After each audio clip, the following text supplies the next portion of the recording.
O tema da mensagem de hoje é nossa mais urgente necessidade.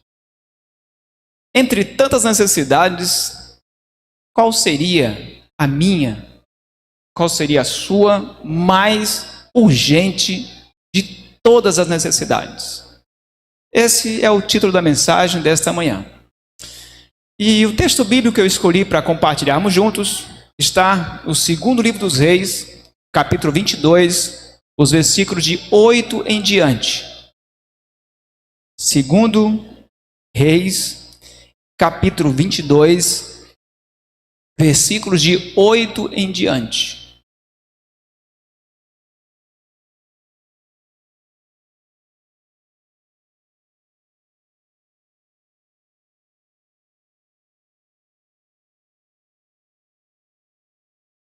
Diz assim, vamos ler o versículo de 8 a 11.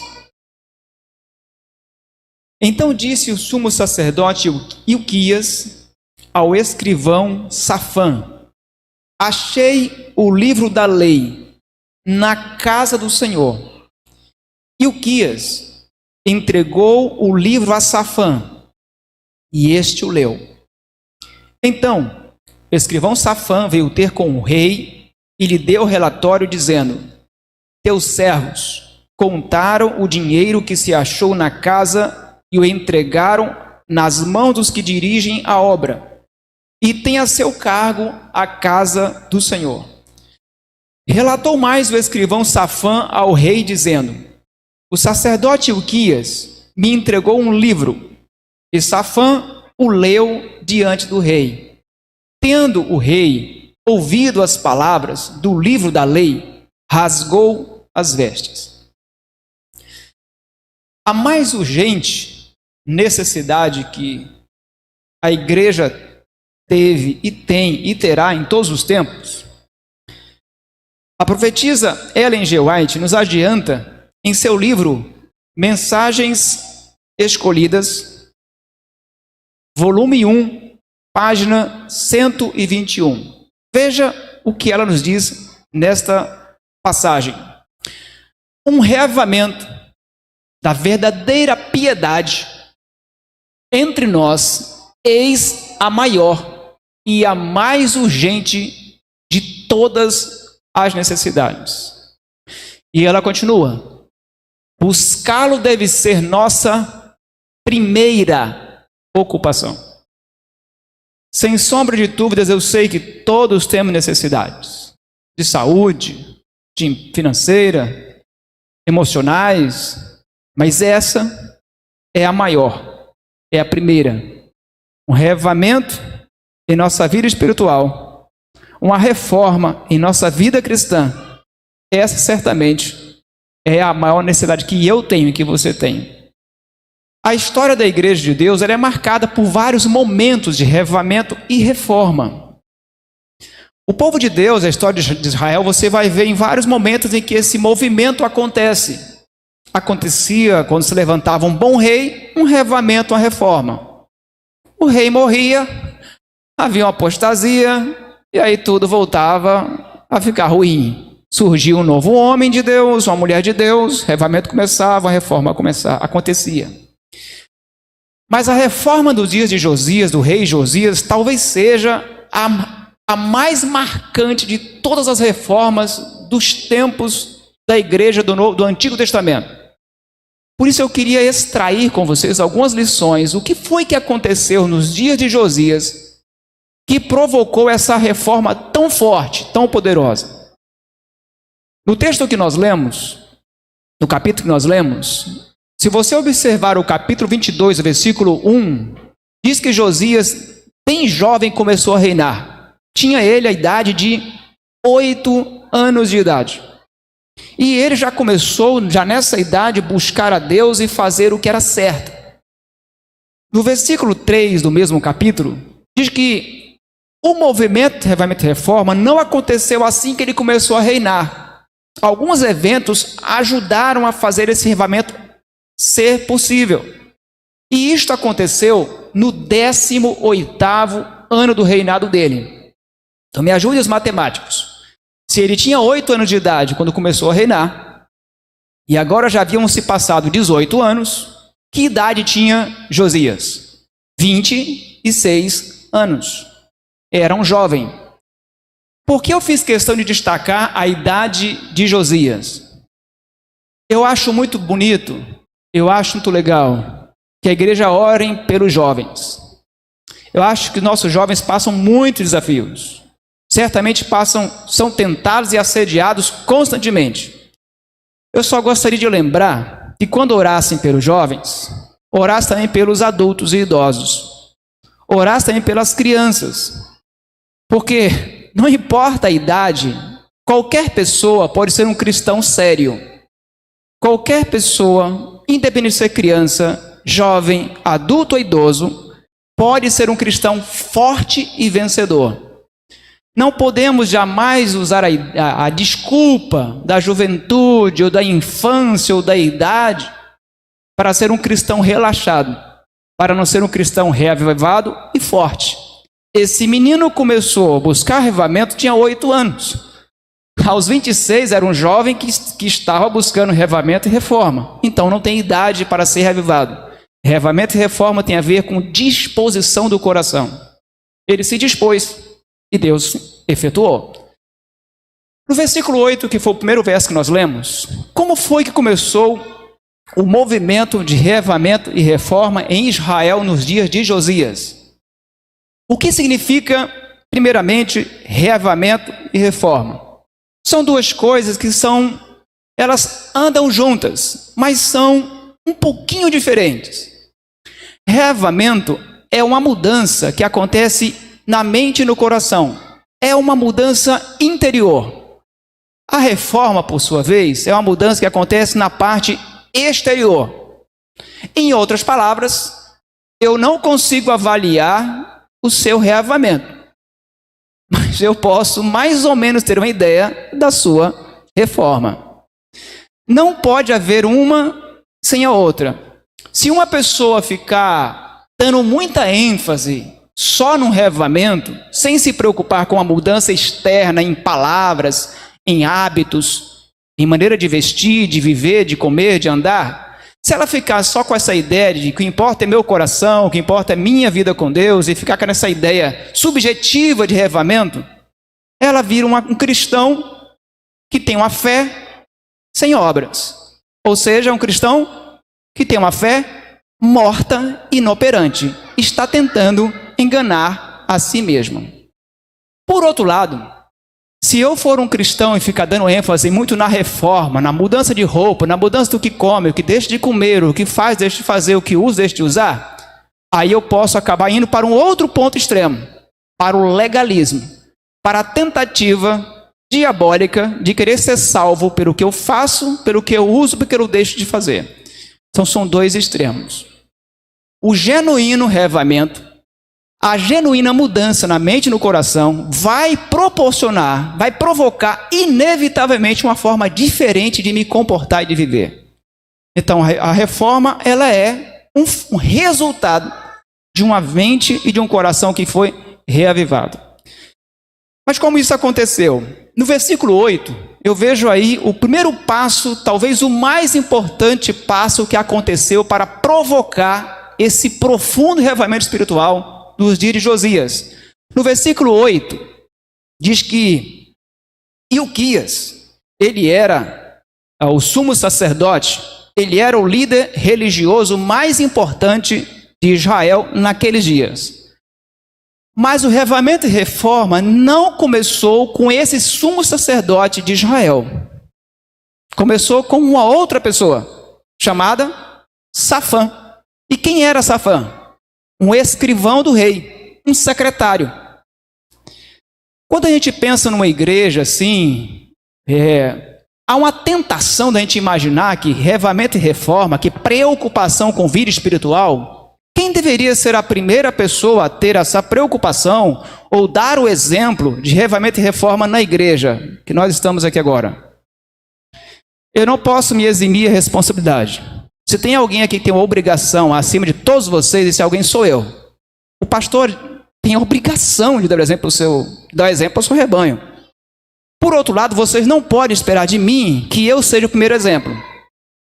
igreja não pode esperar por nenhuma outra pessoa para ter um revivamento e reforma tendo início. Porque revivamento e reforma, se você fosse pensar para começar pelo pastor em Israel, não teria começado. Porque o pastor em Israel, religiosamente falando, era o sumo sacerdote Ilquias. Ele era o sumo sacerdote. Ele era a principal figura religiosa dos seus dias. E o rei era outra figura importantíssima. Mas o revivamento começou com um secretário. Em outras palavras, um revivamento e reforma na igreja de Deus precisa e deve começar com a pessoa mais importante dessa igreja e com a pessoa mais difícil de mudar dessa igreja. Você é a pessoa mais difícil. Eu sou a pessoa mais difícil. Portanto, eu tenho que dizer para mim, eu vou começar o revivamento e reforma. E você tem que dizer assim mesmo, eu vou começar. Quando eu mudo, a igreja muda, o mundo muda. Quando eu me busco o revivamento espiritual, quando eu sou revivado, já teve início. Aqui diz que um fato aconteceu no templo. O sumo sacerdote encontrou no templo o livro da lei. E o que é o livro da lei? O livro da lei é uma referência que pode se referir tanto ao Pentateuco, que são os 5 primeiros livros, como pode se referir também ao livro de Deuteronômio, também chamado livro da lei. O fato é que o escrivão, o sumo sacerdote, encontrou lá no templo esse livro. Seja o Pentateuco ou o Deuteronômio, ele encontrou. E mais um detalhe. Onde foi achado o livro? Primeiro que se achou é porque estava o quê? Perdido. Ninguém acha que não está perdido. E interessante que esse livro é perdido dentro do templo. Como é que alguém perde o livro na igreja e não sente falta? Como é que o livro, se o livro dentro da igreja está perdido, imagina em casa e na rua, né? Eu fico às vezes pensando, eu já olhei muitas salas pastorais na igreja. Eu já vi livros, já encontrei guarda-chuvas, já encontrei muita coisa. Bíblia, inário. Eu fico pensando, como é que a pessoa esquece uma Bíblia na igreja, inário na igreja e não sente falta assim? A menos que ela talvez tenha várias Bíblias em casa, talvez, pode ser. A lição da escola sabatina não sente falta. Pode ser que ela também tenha outra em casa também de subexcelente, não sei. Mas você já viu alguém esquecer na igreja celular, smartphone? Primeiro que eu nunca vi ninguém esquecer. E se esquecer, será que não sentiria falta um pouco mais rápido? Bom, o ponto aqui não é esse. O ponto que eu quero destacar é que enquanto o livro da lei não foi achado, não foi possível começar um revivamento. Mas ele não só foi achado. O verso 8 diz que assim que o Ilquias entregou o livro a Safã e ele recebeu o livro, ele fez algo. O que foi que ele fez? Ele leu. Não basta ter o livro da lei na mão. Precisa ser lido. Algumas pessoas até colocam na mesa da sala uma Bíblia aberta, algumas Bíblias até grandes e bonitas, um Salmo 91. Mas a Bíblia aberta na nossa casa, para que serve? Se for aberta e não for depois fechada, para encher de poeira e estragar. Mas se for aberta e for lida e meditada, transforma. O primeiro passo para revivamento espiritual acontecer na minha vida e ser genuíno, de verdade, tem que ser a busca pela Bíblia, a palavra de Deus, estudada com oração. Nenhuma reforma será verdadeira, nenhum revivamento será verdadeiro se eu não decidir fazer dessa busca diária, a primeira de cada dia, pela Bíblia, para lê-la para mim mesmo. Esse é o primeiro passo. Veja que em seguida acontece um segundo passo importantíssimo, no verso 10. Assim que Safã lê o livro da lei e percebe que a cidade e o povo estava vivendo uma vida contrária ao que a lei dizia, então ele se dá conta de que não poderia guardar essa informação, essa notícia, essa verdade só para si. Ele vai diante do rei. E agora no verso 10 diz que ele lê para o rei o livro da lei, que ele havia acabado de ler. Aqui acontece a segunda atividade que eu preciso experimentar para eu ter na minha vida uma experiência de revivamento e reforma. Ler o livro da lei para outra pessoa. É impressionante quando um crente ele decide viver uma vida egoísta, de orar só por si, ler a Bíblia só para si mesmo. Com o tempo ele começa a virar um crente muito complicado, insensível. começa a ter uma religião árida, muito egoísta, crítica, e ele vai desanimando e depois vai deixando de orar, de ler a Bíblia também. Mas quando o crente faz essa segunda atividade de ler a Bíblia para mais alguém, aí ele passa a ficar orando por mais alguém, ele passa a acreditar mais no que ele já está ensinando para esse alguém, aí se mantém em crescimento contínuo. Não pode haver crescimento de uma pessoa que só come para viver. Mas quando a pessoa come e faz algum tipo de exercício, é natural que sua musculatura espiritual se fortaleça. 2 ações para experimentar o reavivamento e reforma. Primeira, ler a Bíblia para mim mesmo. Segunda, estudar a Bíblia, ler a Bíblia para mais outra pessoa. São essas 2 atividades que aconteceram e que desencadeou todo o movimento de reavivamento e reforma nos dias de Josias. São essas 2 principais atividades que eu vou insistentemente com vocês desde que chegamos e até o final buscar com vocês. Desafiar cada membro dessa igreja, todo dia. Estude a Bíblia, converse com Deus. Segunda atividade, escolhe alguém, amigo, um parente, familiar, e fale de Jesus para alguém. 2 atividades simples. Agora, não parou por aí. No verso 11, assim que o rei, ele ouve a palavra da lei, ele externa um sentimento profundo do seu coração de arrependimento e tristeza. Ele rasga suas vestes. Naquela época, geralmente, as pessoas usavam uma roupa por baixo, uma outra por cima. Então, quando a pessoa ficava muito chocada com a morte de um familiar, ou algo muito triste, ou uma tristeza muito grande, ou algo muito trágico, ele rasgava essa roupa de cima, como uma demonstração de uma profunda tristeza, arrependimento, lamento ou pesar. Eu acho interessante porque esse gesto de rasgar as roupas do rei acontece depois do impacto da lei na mente e no coração dele. Eu já falei para alguns aqui que eu já sou neto de adventista, eu já nasci nessa igreja. Então, quando eu comecei a ser pastor há 22 anos atrás, eu vim todo empolgado, aquela vontade de querer mudar o mundo, né? E não é que a gente perca a vontade, mas você começa a ter um pouco mais de... tentar ter um pouco mais de cautela e cuidado para você poder ajudar as pessoas sem machucá-las tanto. Mas quando eu cheguei, algumas coisas na igreja me deixavam muito incomodados. A roupa de alguns crentes e homens e mulheres. Algumas músicas me deixavam muito incomodados, alguns cultos irreverentes me deixavam muito apavorado. E assim eu sentia vontade de querer mudando tudo. Até que, com o tempo, você vai aprendendo uma coisa. Não adianta querer rasgar as vestes, não adianta querer mudar as vestes, sem que antes o Espírito Santo, com a sua palavra, rasgue o coração e mude o coração. Enquanto uma pessoa não conseguir ter a operação divina do Espírito Santo na mente e no coração, não adianta querer mudar as vestes. Tentar mudar as vestes, tentar mudar as palavras, tentar mudar os costumes, tentar mudar os hábitos, não vai valer a pena se primeiro Deus não fizer a operação na mudança da mente e do coração. Mas pastor, então quer dizer que não importa o que eu como, o que eu visto, o que eu faço? Eu não disse isso. Eu disse que importa. Desde que isso seja resultado de uma mudança na mente e no coração. Portanto, o nosso primeiro passo como pastores, oficiais da igreja, pais e líderes, não é querer mudar a igreja exteriormente. Não é, nosso papel é esse, prioritário. Nosso papel é levar as pessoas a ter uma comunhão diária com Deus. E essa comunhão diária com Deus vai levá-los a perceber que precisa ter uma vida, um comportamento, uma maneira de viver, de comer, de vestir, diferente de um mundano que não tem os princípios cristãos. Mas isso precisa vir como um reflexo, com a reflexão de uma conversão, de algo que aconteça interiormente em cada pessoa. Mas o rei não para por aí. Além dele consultar uma profetisa em seus dias, muito famosa, chamada Hulda, ele agora também reúne os líderes. Vejamos o capítulo 23, versículo 1. Josias, o rei, convoca no capítulo 23, versículo 1, os cidadãos de Jerusalém.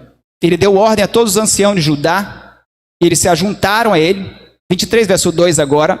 O rei subiu à casa do Senhor, e com ele todos os homens de Judá, todos os moradores de Jerusalém, os sacerdotes, os profetas, e a todo o povo, desde o maior até o menor, e leu diante deles todas as palavras do livro da aliança que forem encontradas na casa do Senhor. Primeiro, outro ponto que eu quero destacar aqui no verso 1 é que o rei entendeu que nenhuma mudança para ser mais impactante não pode ser de uma única pessoa. Essa ideia de querer bancar, ser o profeta solitário, não funciona, não dá certo, a menos que não tenha outra pessoa. Aí Deus usa uma pessoa sozinha. Mas de maneira geral, em nossa casa, em nossa igreja, eu não posso querer me aventurar e ser o profeta solitário. Deus nunca trabalhou assim na igreja, a menos que o profeta seja rejeitado. Mas aqui o rei, ele entende que precisava de somar a influência de todos os cidadãos principais de Jerusalém. A igreja, ela sempre será a soma de uma influência. Um pastor, por mais bem intencionado que ele seja, ou busque trabalhar, ele precisa muito da soma da influência dos anciãos da igreja. Eu tenho consciência disso. Eu preciso muito da soma da influência de cada diretor de ministério. Mas não para por aí. Eu preciso da soma da influência de cada pai de família, de cada pessoa aqui presente. Uma das coisas que eu mais me preocupo um dia em prestar contas a Deus é pela minha influência. Você sabia que um dia você vai prestar contas a Deus pela sua influência exercida de maneira correta ou incorreta? A influência que você tem sobre seu marido, sua esposa, seus filhos, seus amigos, familiares e parentes, não importa quem, um dia a influência é um dom, a influência é uma riqueza, mas nós prestaremos conta dela a Deus um dia. A influência é uma dádiva, você não vive sem ser influenciado e sem influenciar os outros. Então essa bênção da influência, um dia prestaremos conta. E eu espero poder continuar contando. Eu espero sinceramente que Deus provoque em 2022 o maior revivamento espiritual dessa igreja, da minha casa e da minha vida. E eu preciso e eu quero contar com a sua influência, porque Deus precisa também. O versículo 2 do capítulo que lemos, 23, diz que agora o rei lê para eles todas as palavras do livro da lei, desde o maior até o menor. É interessante que essa reunião acontece em que lugar? Na casa do Senhor, no templo. Eu não tenho dúvida de que uma pessoa pode, mesmo sozinha, desenvolver uma vida espiritual forte. Não tenho dúvida. Se uma pessoa, pela sua saúde fragilizada, não consegue vir à igreja, eu creio que Deus, pela sua misericórdia, pode sustentar a fé dessa pessoa. Eu acredito que se uma pessoa, por questões sanitárias, de fato, não pode vir à igreja, porque nessa pandemia não tem sido possível, eu creio que Deus, com seu Espírito Santo, é capaz de sustentá-lo, mesmo ele sozinho na sua casa. No entanto, eu acho que se uma pessoa tem saúde e vitalidade para ir para o trabalho, para ir para a rua, para ir para a feira, para bater papo, para ir para um lado e para o outro, e diz que não precisa vir à igreja porque a sua fé é individual, eu creio que ela está equivocada. E eu creio que ela está ou morrendo ou morta espiritualmente. Porque quando você fala de vida cristã, existe a vida cristã individual. Claro que existe. Familiar. Claro que existe. Mas existe a vida também desenvolvida no templo. Veja que o revivamento e reforma de Josias não aconteceu só nas casas. Não aconteceu só individualmente. Ele reuniu no templo. Por isso a minha alegria é muito grande de vê-los aqui reunidos nessa manhã. É muito bom estar aqui cantando. Como é bom poder ver os irmãos, mesmo com essa máscara horrível na cara, mas só o fato de poder estar olhando nos olhos e poder estar perto ali, e poder cantar, e ter um ambiente separado, ainda aqui que tem um ar-condicionado maravilhoso, ouvir boas músicas, orações, é maravilhoso ou não é? Então, sem dúvida, o ensino da lei de Deus, sermões bíblicos nessa igreja, ajudam a formar uma igreja reavivada e reformada. Agora, uma das coisas que mais me impressionam é como a reforma de Josias foi tão grande. Como ele conseguiu alcançar reformas que outros reis não conseguiram. Ele reformou não só Jerusalém, mas como ele conseguiu se estender também a Samaria, que era o reino de Israel. No capítulo 23, versículo 24, eu vou ler com vocês os versos 24 e 25. Diz assim: aboliu também Josias os médiuns, os feiticeiros, os ídolos do lar, os ídolos de todas as abominações que se viam na terra de Judá e em Jerusalém, para cumprir as palavras da lei que estavam escritas no livro que o sacerdote Ilquias achara na casa do Senhor. Antes dele, o rei Josias, não houve um rei que lhe fosse semelhante, que se convertesse ao Senhor de todo o seu coração, de toda a sua alma, de todas as suas forças, segundo toda a lei de Moisés. E depois dele, nunca se levantou um outro rei igual. Eu acho fantástica esse movimento, esse encerramento da história desse grande homem de Deus. Pena que ele morreu jovem, né? Entrou numa batalha contra o Egito que não era para ter entrado e infelizmente morreu cedo. O profeta Jeremias fez até um lamento em relação a ele. Mas é porque homens de Deus também erram, mulheres de Deus também erram. E aqui eu quero destacar o verso 24. Naquela época, quando acontecia uma reforma, geralmente ia no templo e arrancava as estátuas, os ídolos, né, eram retirados dos altos, dos montes. Mas o que eu acho curioso aqui é que ele consegue remover dos lares. Ele arranca dos lares os ídolos do lar. E o que eram os chamados ídolos do lar? Os ídolos do lar eram chamados terafins, pequenas estatuetas que poderiam ser facilmente escondidas dentro de casa, debaixo de um colchão, debaixo de um pano, debaixo de alguma coisa. Você se lembra do dia que Labão perseguiu Jacó e tentou recuperar os seus ídolos roubados? E Raquel colocou debaixo de uma cela, de um camelo, e ali escondeu? Pois é, aqueles ídolos pequenos eram os tais terafins, ídolos do lar. Em outras palavras, eram ídolos que eles eram facilmente escondidos e secretamente adorados. Agora pensa comigo. Sendo que Josias conseguiu fazer os ídolos do lar serem retirados e jogados fora, quem foi que fez esse trabalho? Quem é que você acha que conseguiu encontrar os ídolos do lar e jogá-los fora? Acha mesmo que foi Josias? Você acha mesmo que foi o sumo sacerdote ou o exército do rei ali que fez esse trabalho? Certamente não foi. Esse trabalho foi feito pelos pais e pelos filhos.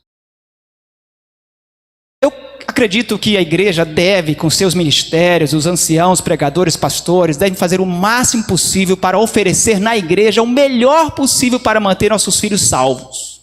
Eu acho que a igreja tem que fazer sempre o seu melhor e tudo o que fizermos ainda será pouco diante do que precisamos fazer para salvar nossa juventude. No entanto, eu acredito que a igreja jamais conseguirá ressuscitar filhos que os pais mataram em casa. Como assim? É porque alguns pais parecem que sua responsabilidade é só trazer os filhos para a igreja. E alguns acham que nem isso precisam mais. Eles acham que desde que a criança venha para a igreja, reza uma missa no sábado, ele pode ir para casa e passar a semana inteira pecando e jogando, como ele bem entender. Isto é muito perigoso. Porque a religião, na verdade, ela até pode ser aprendida na igreja. Mas cristianismo não se aprende na igreja, se aprende em casa. A profetisa de Deus, tem uma citação que eu gosto muito que está aqui, Ciência do Bom Viver, página 349. Qual é o coração da igreja? Desde que eu sou menino nessa igreja, não tem tanto tempo assim, eu ouço que a igreja tem um coração. E qual é o coração da igreja? Puxa, eu vi tantas vezes alguém falando desse negócio. Eu amo a escola sabatina. Meu mestrado foi em escola sabatina. Eu só escrevi um livro sobre escola sabatina. Amo, acho incrível. Mas eu desculpa desapontar os mais saudosos. A escola sabatina não é o coração da igreja. Qual é o coração da igreja? Deus diz, o coração da comunidade, da igreja e da nação é onde? É o lar. E não adianta querer botar outro coração, é esse. Da influência doméstica depende todo o restante. Então eu queria desafiar os pais e mães. Não queremos de maneira nenhuma minimizar a importância da escola sabatina, nem dos projetos da igreja. Não é essa a minha intenção. Mas o que quero destacar é que, por mais que nós façamos, se pais, vocês não nos ajudarem, nós não conseguiremos uma igreja revivada, nem reformada, nem pronta para encontrar com Cristo. Como é que está o culto familiar na sua casa? Como é que está o estudo da Bíblia na sua casa? Como é que são os filmes que seus filhos assistem com vocês? Ou sem vocês? Quais são os jogos que têm jogado? Quais têm sido as conversas? Da influência doméstica, do acompanhamento da vida espiritual, é que depende todo o restante. Mude a sua casa. Se cada pai e cada mãe lutar para mudar a sua casa, a igreja estará mudada. E o último verso que vamos comentar é o verso 25. Sabe, diz a Bíblia que depois de Josias, nunca mais se levantou um rei que fosse igual. Porque depois de Josias só vieram alguns reizinhos assim, bem tortos, né? E que logo Jerusalém acabou sendo destruída.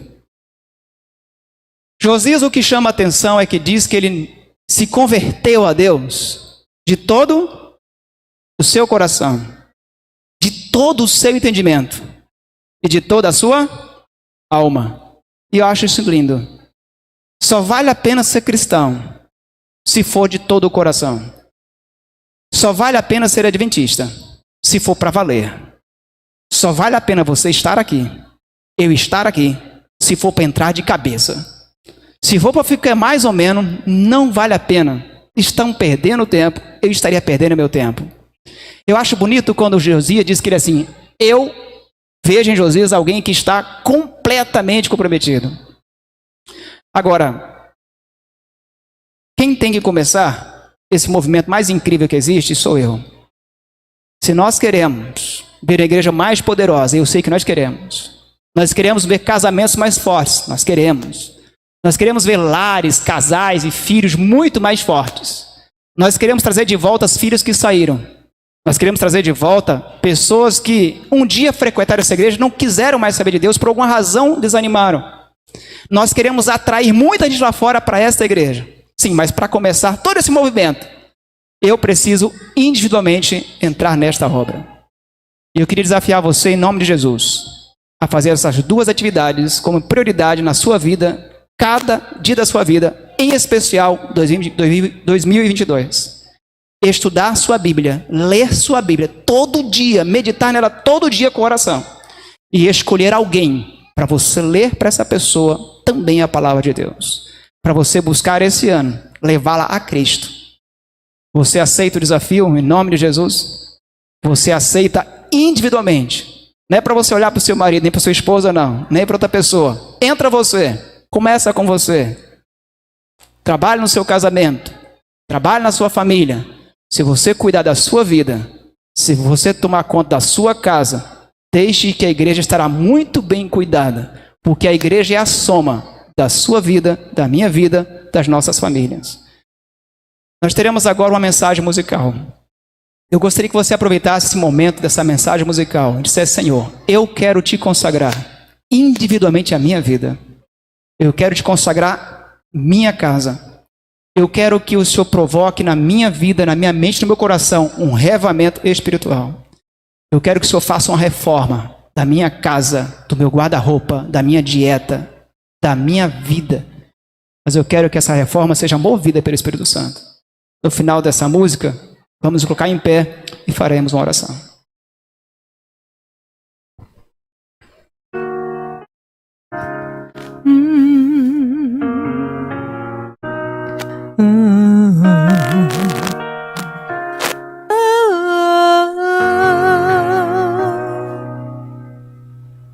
Amanheceu,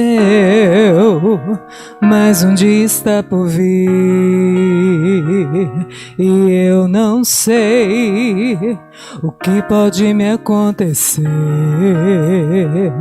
Entrego a ti tudo aquilo que é meu. Eu sei que tens as melhores decisões para mim.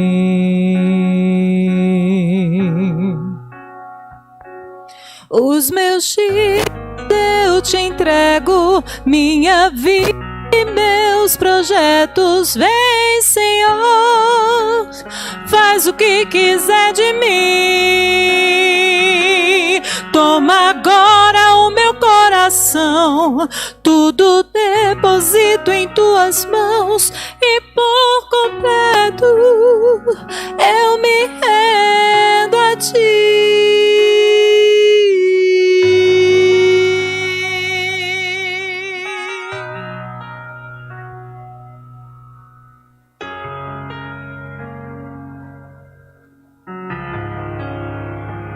Amanheceu, mas um dia está por vir, e eu não sei o que pode me acontecer. entrego a ti tudo aquilo que é meu. Eu sei que tens as melhores decisões para mim.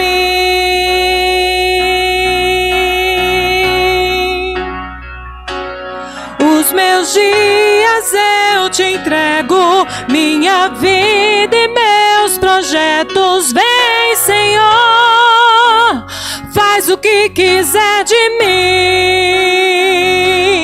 Toma agora o meu coração, tudo deposito em tuas mãos e por completo eu me rendo a ti. Os meus dias eu te entrego, minha vida e meus projetos. Vem, Senhor, e faz o que quiser de mim. Toma agora o meu coração, tudo deposito em tuas mãos e por completo eu me rendo a ti. Os meus dias eu te entrego, minha vida e meus projetos. Vem, Senhor, e faz o que quiser de mim. Toma agora o meu coração, tudo deposito em tuas mãos e por completo eu me rendo a ti.